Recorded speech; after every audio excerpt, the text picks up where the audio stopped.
All right, welcome back to the Jason Gray Show. Wow, what a day today on Tesla stock. Yeah, it's a little disappointing today.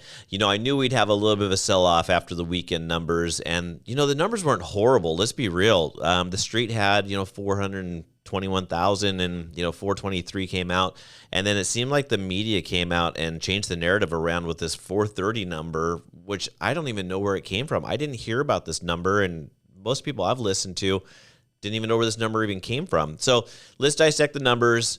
Today's not a great day. I think we're down $14 a share right now, which is not awesome. We did have a good couple days leading up to it. So there's some profit taking. Obviously, there'll be some buying opportunities for you who are holding on some cash to buy some more Tesla stock. So in the big scheme of things, like I've said, 2030 timeline, we're great. But let's talk about some of the numbers and how this goes going forward. And maybe we'll talk about the crash test Tesla Cybertruck video a little bit as well at the very end.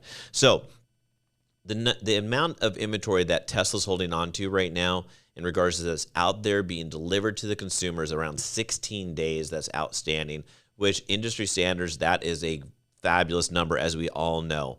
That's a great number. And so they have about 100,000 cars that are outstanding, sitting out there that are in transit. And as these volumes increase, those numbers are going to increase too, because they still have to disperse all these cars out. So that's not such a big deal. And the production numbers were fabulous. If you look at the production numbers and you figure that they're going to do, let's say, a 10% increase for this next quarter, and then today, Giga Berlin said they're going to add a fourth shift.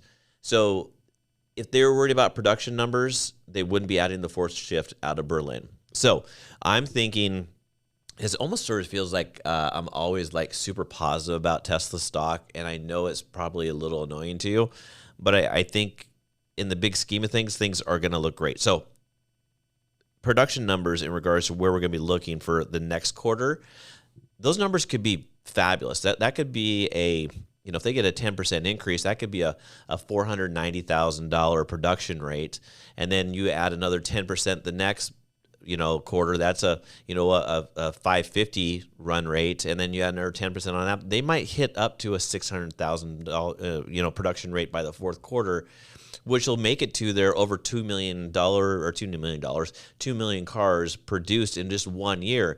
Now, the street's anticipating 1.8 million cars, in which if they grow just slightly, the 1.8 million is a no-brainer. And we know how Tesla's scaling, so we all feel really comfortable knowing that they're going to scale to that number and sell through those numbers. The street has it. It almost feels like the street has it out for Tesla a little bit, which that's okay. I'm a fanboy. I completely understand. The other funny thing is the earnings numbers that are going to come out a week earlier than anticipated as well.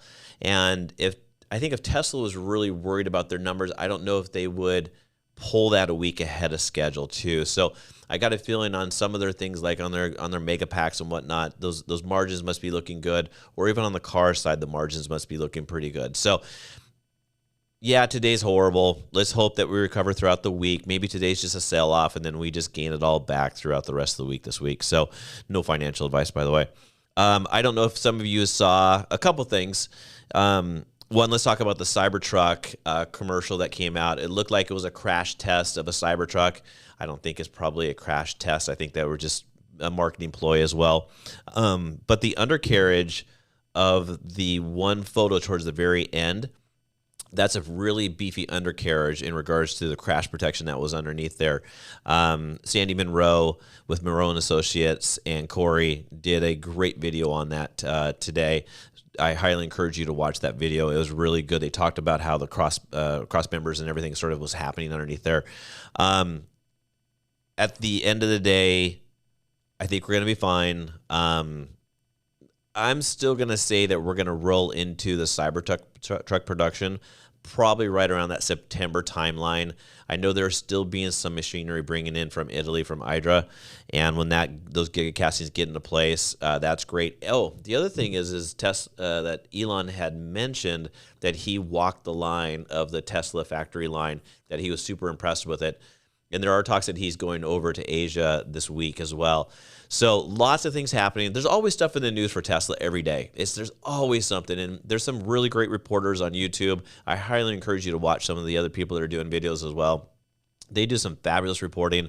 And of course, I get some of my information from them, get some information from Twitter and what's happening in the news. And that's sort of how I gather my information so I can relay this information back to you, hopefully in a very common sense way. So hopefully you enjoy this video. If you've watched to this point in time, please like and subscribe. I appreciate your support. Talk to you soon. Bye-bye.